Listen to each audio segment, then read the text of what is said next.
moments that matter most from across the country and here at home. A deeper dive into the biggest stories impacting history. We don't have full representation of women at the table. Financial tips we can all live by. 18% gratuity is already included in the bill. Girl, it's water. Plus the positive and the inspirational. There's always people that need help. There's always more that we can do. I'm Tom Hansen. Your news starts now. Violence on Long Island left a 13-year-old student in critical condition tonight after being stabbed. Good evening, I'm Christine Johnson. Police arrested a 12-year-old boy in the violent attack. They say that he stabbed a fellow 13-year-old student at the hallway of Lindenhurst Middle School. Authorities say the victim is in critical condition undergoing surgery. Children were seen leaving the school in tears as a lockdown was lifted. There was a kid and they were fighting. And then he pulled out the knife and he stabbed him in the leg and there was blood everywhere.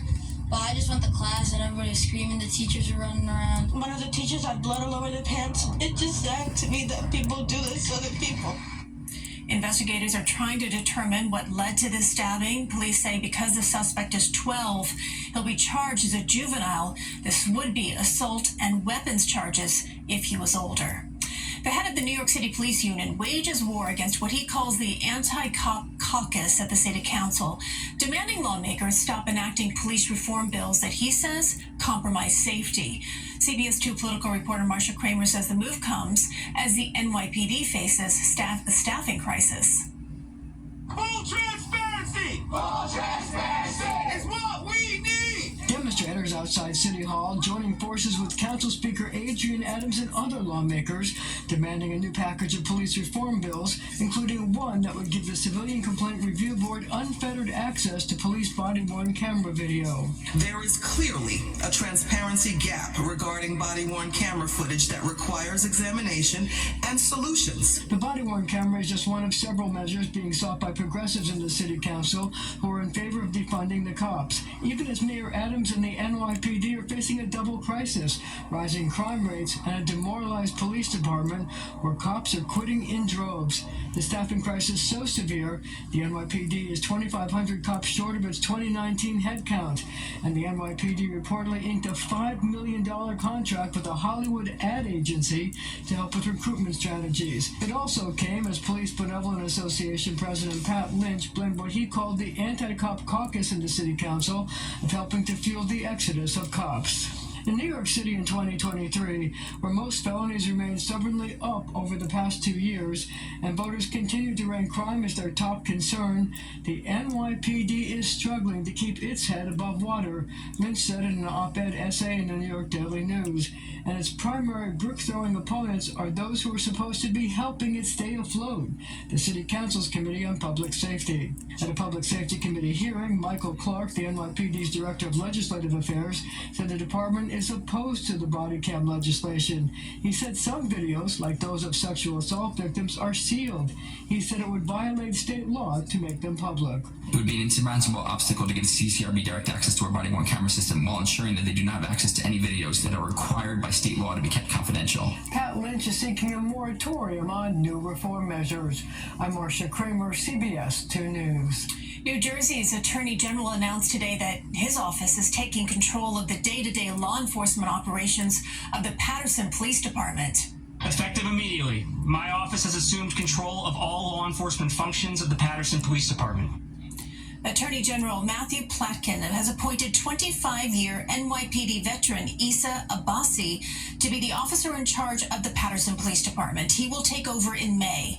The AG says the change is due to a number of events and concerns relating to the Paterson Police Department, including the deadly police shooting of violence intervention advocate Najee Seabrooks earlier this month.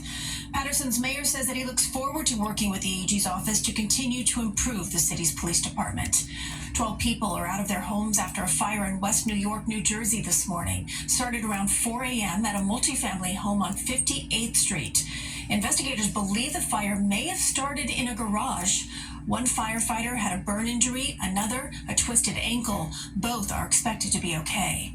New Jersey woman charged with stashing 100 stolen guns inside a storage unit. Police have charged 43-year-old Claudine Camo with weapons possession and other crimes. She appeared in court this morning and was released. The weapons and 200 rounds of stolen ammunition, police say, found inside a storage unit in North Bergen. Investigators say the guns were stolen in transit from a firearms importer. Manhattan grand jury reconvened today to hear testimony in the investigation into former President Trump. Sources tell CBS News the grand jury heard testimony from David Pecker, the former publisher of the National Enquirer, and reviewed financial documents. The panel is investigating claims Trump violated campaign finance laws when he allegedly paid Stormy Daniels off in 2016 via Michael Cohen and then booked those payments as legal fees. Trump denies the allegations. It's time now for your first alert forecast. Let's go to Lonnie Quinn for the latest on that. Lonnie? All right, Cage, let's get right to it then, because you started off nicely today, and I'm sure you and everybody else loving the day, and now you can't really see all that great outside, but look, you are looking out over, Cage, it looks to me like Brooklyn Bridge. If I had a clearer picture, I'm pretty sure it's the Brooklyn Bridge right there. But you've got like a cloudy sky, and rain is still falling. Now, the rain that's falling is really primarily east of New York City right now. You're 45 degrees. Take a look at the radar picture. All right, so the culprit is this low-pressure system, which has been sort of like slowly moving through the area.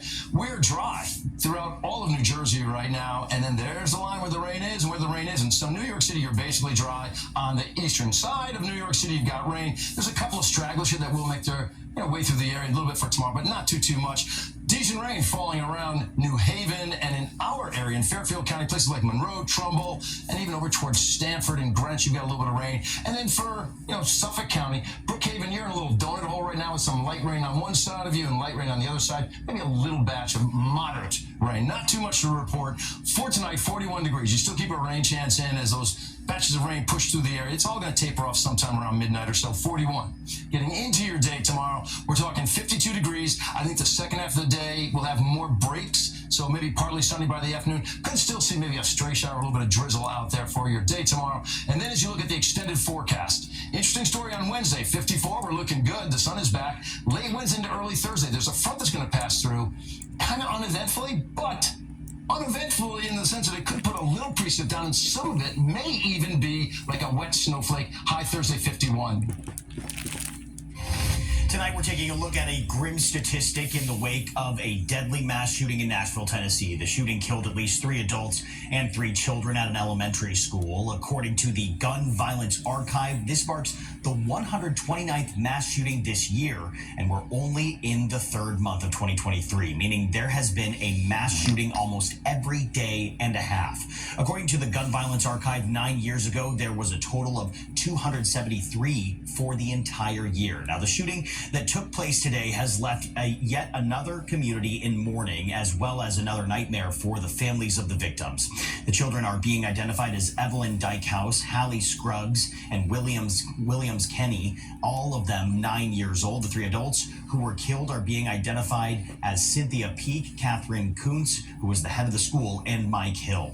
The shooter, who was identified as a 28-year-old who previously attended the school and left behind a manifesto, was shot and killed by police. Police say they were heavily armed and had extensive maps of the school. Police also say the shooter had massive resentment from attending the Christian school.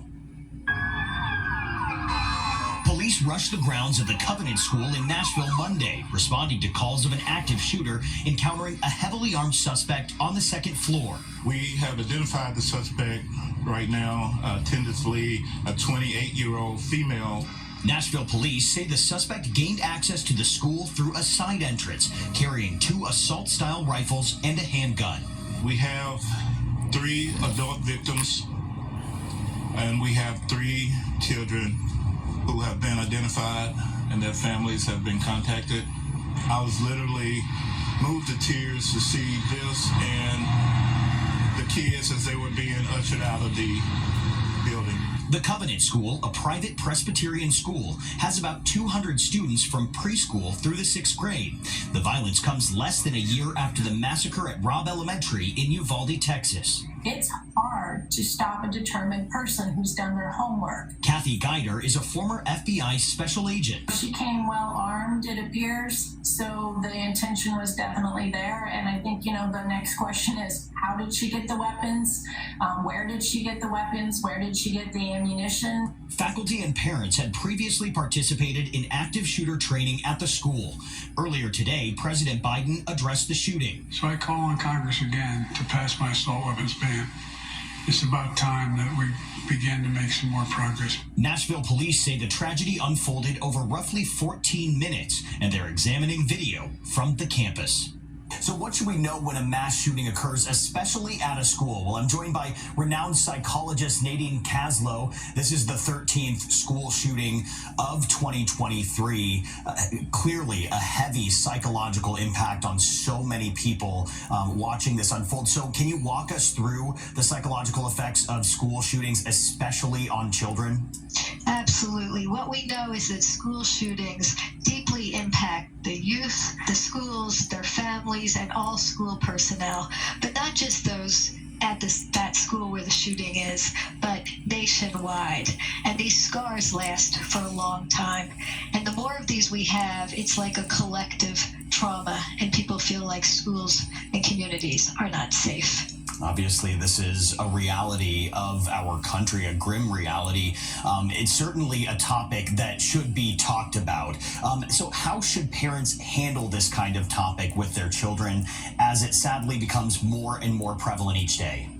Well, it's important that parents handle this in a way that's age appropriate. So you're going to handle it differently with younger children than older children. But you really want to pay attention to how your children are doing. The closer they were to the event, or the more it reminds them of something that might have happened to them, say maybe a shooting in their neighborhood or a shooting at their school a few years ago, the more they may be impacted. And you want to pay attention to how are they doing? What kind of symptoms are they having? Do they seem anxious or depressed? Are they having problems sleeping and concentrating? And is their behavior changed? Have they regressed to, say, a younger age?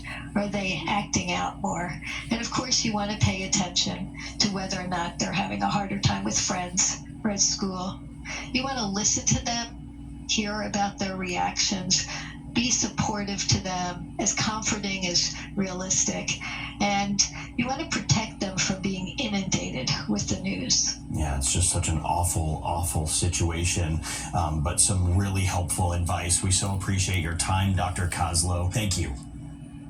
And this can be a tough situation for all of us. You can find additional resources for school shooting or mass shooting trauma on your screen.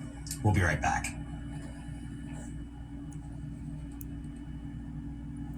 This came while you guys were out. Oh, thanks. It's just what neighbors do. Looks like you opened it. Again, it's what neighbors do. Weeknights at 11 on WLNY. You want to live in a New York that's safe, where you can raise a family and not get priced out. Kathy Hochul understands that, and her budget helps make it happen. It expands access to affordable childcare that makes historic investments in quality public education. It means more police on the street, help for those struggling with mental illness, and Governor Hochul kept her word to not raise income taxes. So tell the governor, thanks for putting New York families first.